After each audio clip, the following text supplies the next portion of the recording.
and welcome to the Cry But Don't Quit show. I'm your host, Mrs. India Miles. I'm the author of a handbook for success called, you guessed it, Cry But Don't Quit. And, here we're just focusing on life success. So many of us talk about business and making money and all that good stuff, but I am a huge advocate of living your best life, having joy, having love, having a little bit of faith in some things that maybe take you on an unbeaten path. And if it has, then you will find yourself in the communities that we've built here. And, what a community that we've built. When it comes to Cry But Don't Quit and the empowered Black women that I have met this year alone, I wrote the book about 5 years ago, which is free, by the way, at crybutdon'tquit.com. But this year, because of COVID, oh my gosh, it just changed the game. It changed the landscape.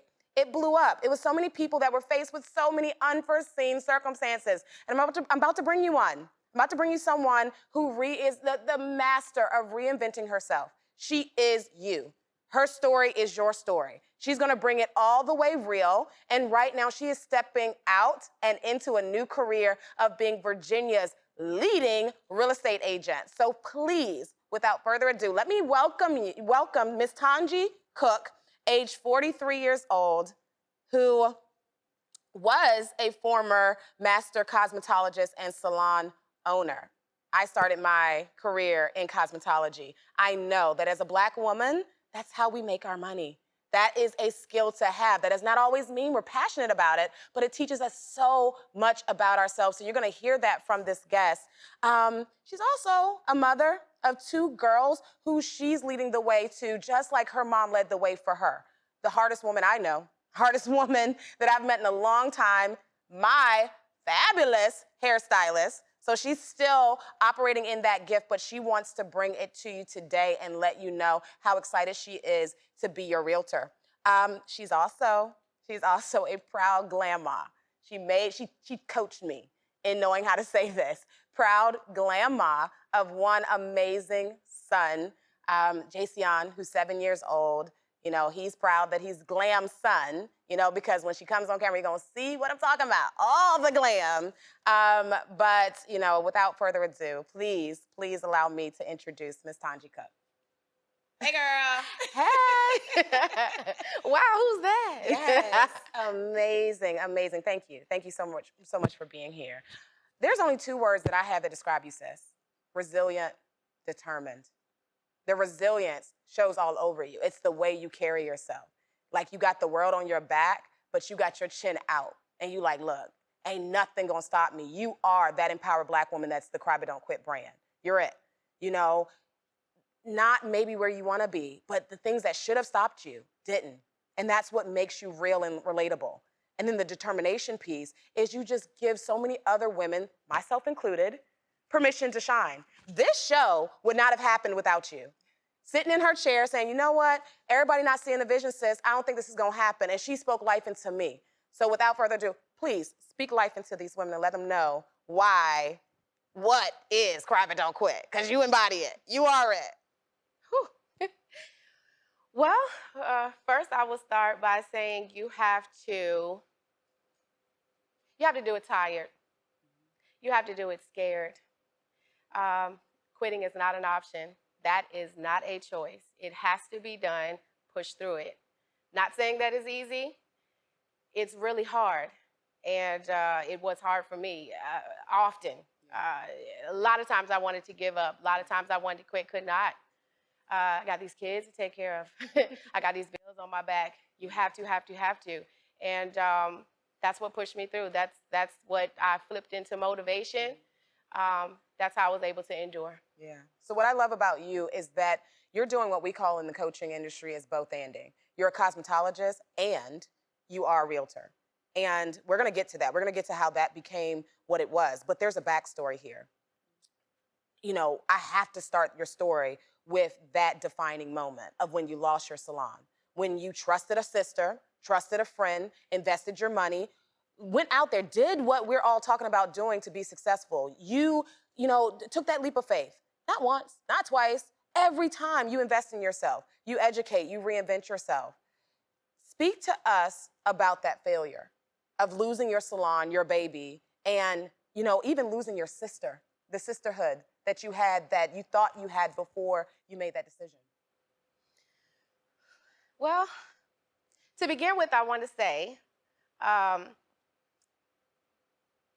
it started from trusting, I would say, just bad judge of character, trusting on deeper levels than I should have, looking for a way out. When I had my salon, I wouldn't say it was a loss. It was a decision to close and move on to the next. And so that was the opportunity that I believed at that particular time that was going to allow me or afford me the opportunity to move forward, make the type of money that I still needed to make, take care of my kids, and so on. So as a result, I closed my salon. I moved forward being a big investor in a company at that particular time, huge investor at that particular time, pulling quite a few people together. It was amazing, and then it took a turn. I blamed several people. I blamed the people around me at that particular time, but then I had to look at it. It took a long time to look at it when I was sitting in those low moments, like, you did it. You made the decision. You made the decision to close your salon. You made the decision to move to another state. You made that decision, so I had to turn it back on myself, and it became even harder because that's when my ability to trust was gone. It was already hard for me to trust to begin with, my story with that. But that I believe that's when it began distrustful, of people at that time, and then just upset, just bad, just living in anger. It took a minute to come from that. While I was sitting in anger, not knowing what the next move was going to be, not knowing how the bills were going to be made, credit cards, reaching their all-time high. It was hard during that particular time to come out of that mindset, to come out of it. It was a long journey. Literally, it was dark for a good 5 to 6 years. So let me recap what she's saying, sis. Those of you that are sitting in distrust, those of you who trusted people and they took advantage of you, those of you who, attempt to do things and maybe experience failure. I want to speak directly to you because she's honoring the fact that that was part of the journey. That yes, she experienced a perceived failure, but come back, baby. The comeback. For us as empowered Black women, the story does not end when the plan does not go according to our plan. So what I appreciate, and I don't get that from you. I get that that's where you're born. You're born in adversity. You know adversity. You know setback. You know disappointment. You know disrespect. And it's like, oh, really? You want to count me out? Speak to that, sis. Oh, wow. I could be all day on that one. Well, I would say that my drive has always been my children. I was a young mother. I have been a single mother, like several others, for many, many years. 2 failed marriages. Yeah. Long, extensive relationships, just attracting the wrong people. When you're in the wrong space, you attract the wrong people into your life. And I'm not saying it was all bad. It was helpful when it was. But for the most part, I had that load of being a single mom, being a salon owner, being a go-getter, just doing it by yourself. I was pissed a lot of days, if I may use that word. A lot of days just upset with being tired. And frustrated, irritated, and it just began to be compacted, that emotion. I keep going back to the same thing. I had to flip it into a motivation. You got to wake up mad. You got to wake up upset. Through the mad and the upset, I would say along the way, interacting with people, just my chair, it's not something that I wanted to get back to. I fought it. I didn't hop back into doing hair. When I came back, I'm like, oh God, what am I gonna do at this particular point? I own my own house, my first house at 19 years old. Okay, and I was moving forward, progressing well. Of course, the low moments, along the way, but never to the extent of that. I had to come home to my cousin's house on her couch. Okay, she was a new homeowner at that particular time. Very humbling experience. Used to living a certain kind of way, having to look my children in the face and explain to them the whys. Used to driving nice. Hey, here we are. That was hard. That was very, very hard, and it was an attack against my pride. I didn't at that particular time. I did not like myself much. Because I'm like, how could you? How did you let yourself get to this point. Girl, that's like the first page of the book. Oh I was my like, God. why did I do this, India? Like, I love you. Literally, Yes, yeah, thank you for literally saying every that. time, you can't pay a bill. Every time there's a necessity. At that particular time, it was like a spiral effect. It went into my children. My daughter, she's older. There was some stability that I, had in place for her. Had to pull that out. That left her having to try to figure things out. All of that fell back on that decision. So I was tormented. That's the word I'm going to give it. I was tormented by that decision for so many years. And so I'm like, okay, girl, you got to get it together. Okay, my cousin, Jennifer, sister cousin Jennifer, she said, Tonji, okay, you got to get it together. What are you going to do? You cannot sit here. I was at a low moment. I was drinking a lot during that time. I'm just going to say that. I had to get through it. This is how I got through it. But she said, you got to get it together. You have to figure it out. Well, I couldn't go back and open up another salon. No, my clientele, I strategically placed them forward to other people. I can't go back and say, hey, I'm back. Nor did I have the money to do it. I was blessed, at that particular time with my mom. I told you, death of my mom, I came into a lot of money at that particular time. That was what allowed me to start. So I didn't have to go in with a bunch of bills. Yes. So let me speak to that. Let me speak to, I know there's something about what Tonji just shared with you that resonates with what you're going through or what you've been through before, because her story's our story.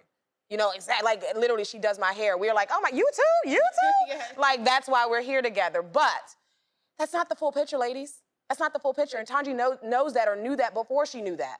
That the full picture is what the other side of that story that we don't always give ourselves credit to say or to do or to be is caring, to go the extra mile for people, because we know that there's so many people not to trust and not to care about people out here. And my experience of you, Tonji, and you're gonna get to share this, and you're bringing this into your real estate career now, is that you go the extra mile for people. I can't tell you guys how many times I changed my hair this year after I had my baby. She goes the extra mile.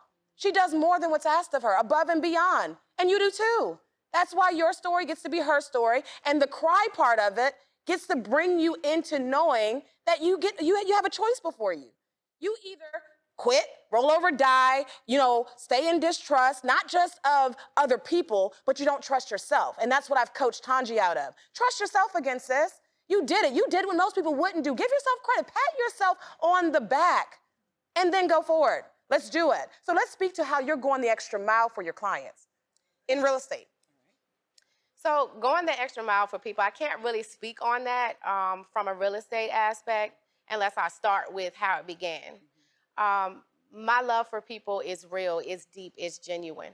I've been often told many times along the way, you're so naive, when it comes to people. You see the best in people, see them for themselves. But I learned along the way, that's a gift that God gave me. You might be down on yourself, but I can pull that one thing out of you that, we can build on, and I feel like that was connected in a certain kind of way to hair.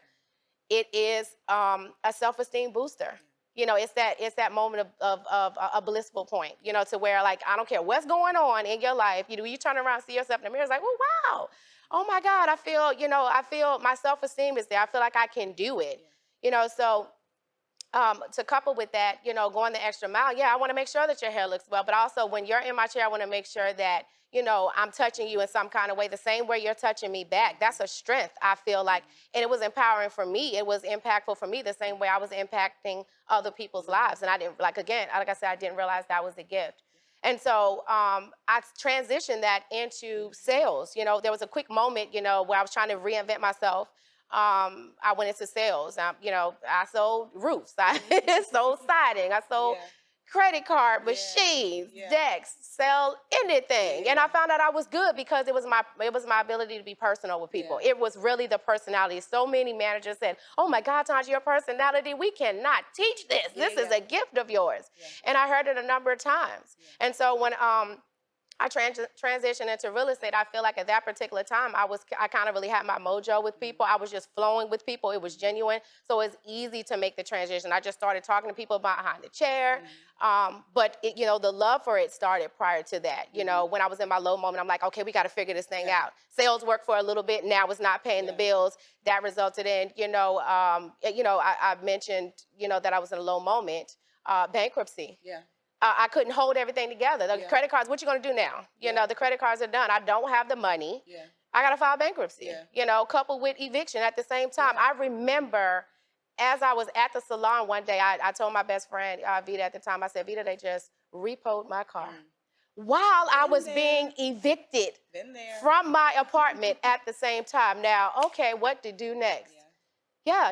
So I'm jumping off subject a little bit, but it's just kind of like, tying it, to all together. Your relatability. Absolutely. To the people that you're serving now as a realtor. Literally, it's nothing. That's why I tell them you can do it. I got a story for you, honey. Yeah. I can tell you. How you go from home ownership to on somebody's couch to evicted and so on and so forth. And back. And then back again. Like, y'all don't understand that that's how we're born. That's how women like us are born. That's how women like you are born, is that you got to go through something. God has to test you. God has to try you. God has to take it all from you, teach you the lesson, and then give it all back to you so that you know what to do with it. That's the process. And so many people glamorize it. So I do want to honor everything that you've been through that led you to be this fabulous, amazing. What? 43 where? Like, whatever, when it comes to that. But, when it comes to your real estate career, when it comes to you going the extra mile, when it comes to you putting other people into homes, what's the biggest thing that that sets you apart from other realtors out here? My ability to be personable. Like, I'm in this thing with you. Like, I'm such a lover of people, a lover of love. Like, literally, I take it on. I'm always told, stop taking it on. Everything that they go through, I go through together. And it really is an end-all goal to see them go into their house, especially my passion. People say my broker would say you got to find your niche in it. I really do believe it's first time, home buyers, because you're going through a struggle to get there. At that particular time, I tell them, I'm going to hold your hand through this process. I am not a 9-to-5, agent. There's no such thing as a part-time real estate agent. You can't even be working a part-time job or a full-time job and do it part-time. It's 2 full-time jobs. That's what you have to do. And so the clock, is always ticking. You're never really off. And so what I do is I really extend myself. I put my whole self in the situation with them. And so at the end, when we get to closing and you see those pictures, and those videos, like literally my spirit is leaping, my soul is crying, because I know everything that they went through. And then it connects with me because I know the struggle.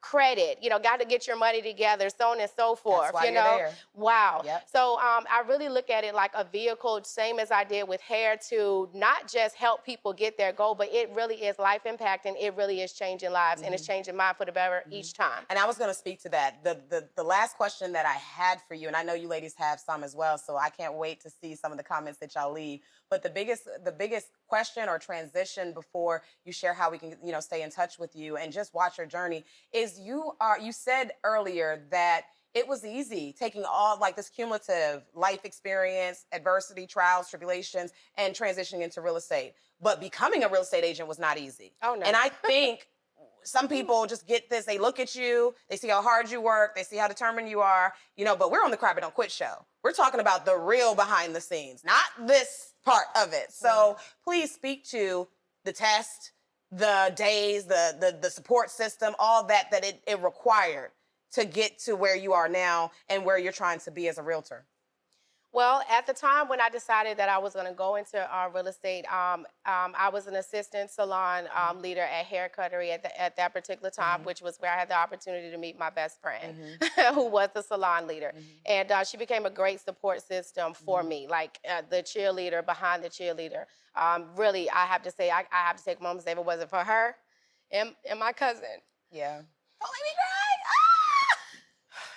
Yeah, but I understand. Literally, I could not have. Take your time. By the time I got to Hair Cuttery, I was done. I was so tired. I was tired. I was a different kind of tired. Yeah. And she said, as just meeting, you could do this. I said, listen, I don't have time to play. I'm 20 years in this. I got a certain amount of money I got to make. I'm interviewing her. She interviewed me. Can I do this here? She said, if you trust me, I can teach you the game.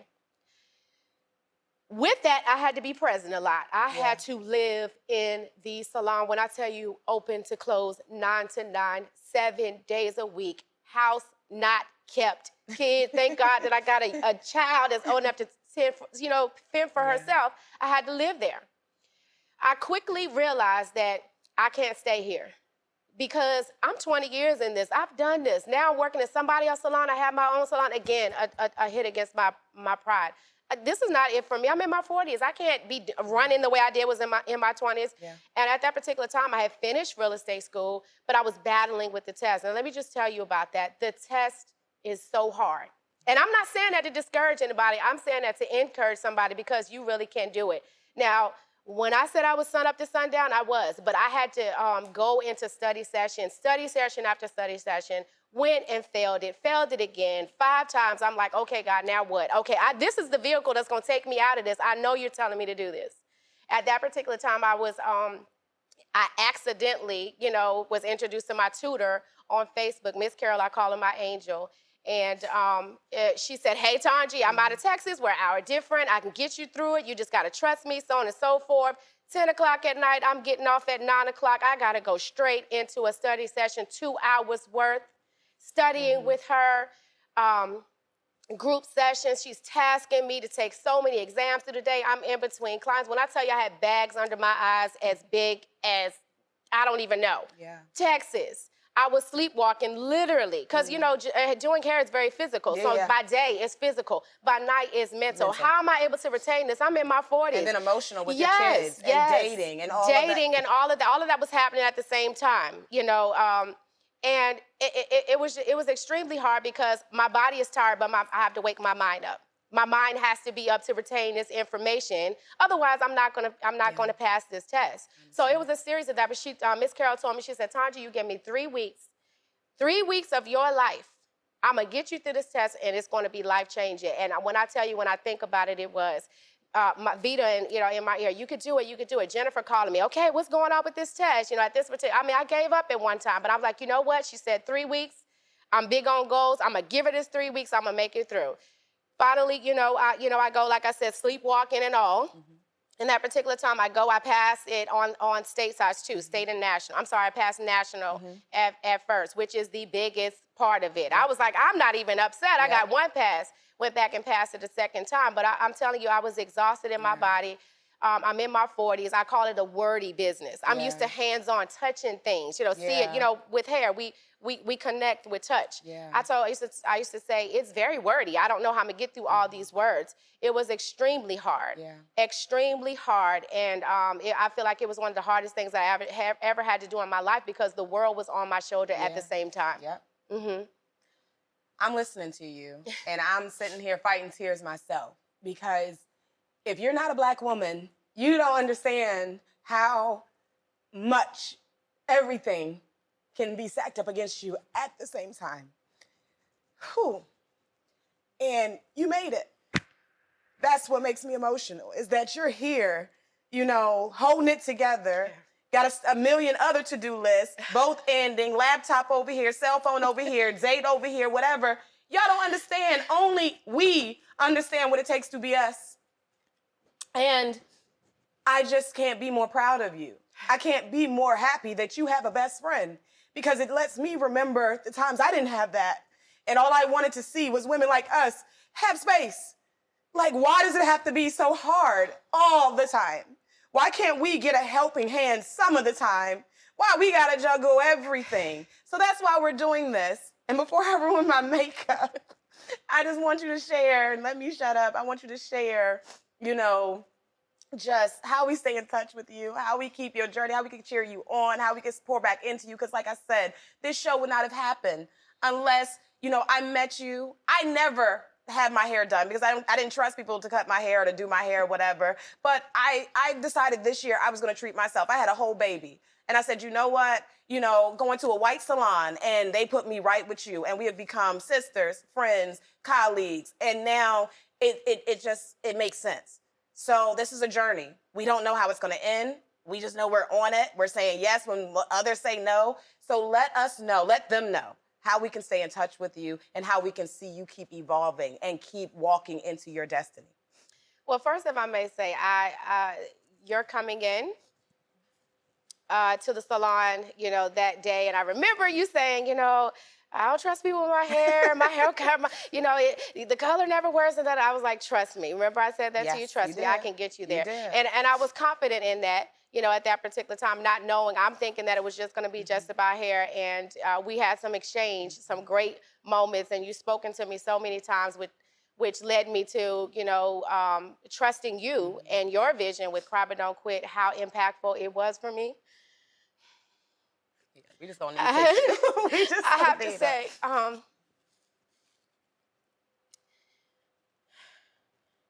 All of that hurt at that particular time. Again, compacted, it was on me. I was not a good person to be around. I was the worst company outside of work. Work was my platform. It was where I could flow. I was in my anointing. I was in my zone. At home, not so much. Best friend, family members saying, Tonji, you're hard to get along. You're irritable. You're snappy, so on and so forth. And I said, you know what? I've been saying, you need to go to counseling. You need this, this, this. And I was like, well, maybe I need to see about myself. But I don't trust people. I was able to trust you.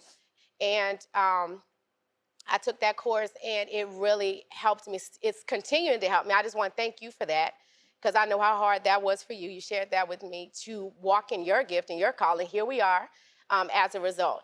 But how to keep in contact with me, I'm on Facebook, Tonji L. Cooke with an E. My name is spelled a little different, Tonji, middle initial L, Cooke with an E.